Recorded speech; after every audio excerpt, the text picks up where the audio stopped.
All right, so this is part 4 of my 5-part series talking about those red flags, scary symptoms that you need to see a doctor for right away and not just blow off until the next day or altogether. I mean, this is the stuff that could kill you, and this is what we want to talk about to save a life. All right, so let's talk about some of them. Believe it or not, if you're struggling to pee, that could be something really scary. So if you have what we call urinary retention, and it's significant and it's sudden, you can't void at all, there's a really concerning chance that you might have an obstruction, maybe a stone somewhere higher up, or even a problem with your spinal cord. So if that happens, you need to see somebody right away. Now let's flip that, okay? What about the opposite? What if you can't control your bladder? Suddenly you are losing control of your bladder completely, or even your bowels. So you're having incontinence and it's significant, or maybe it's mild, but it's new. We also worry that there could be a spinal cord problem there, especially if you had a recent injury. So again, if this happens to you, don't wait on it. This is something you need to see a doctor for right away. Since we're talking about the spinal cord, another thing that we look for as physicians is if somebody tells me that they have what we call saddle anesthesia.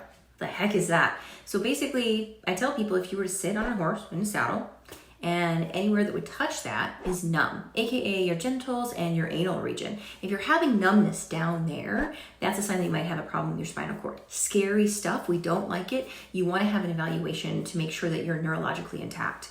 Kind of the theme of this one is the suddenness of it. Some of it can gradually happen, and that's still really scary. So don't take that for granted and think, oh, this didn't sneak up on me overnight. It's been going on for a little bit of time. Yeah, you still want to have this evaluated. Here's another one I'm talking about, though, the suddenness, okay? So sudden numbness and tingling or imbalance. You feel really wobbly, out of sorts.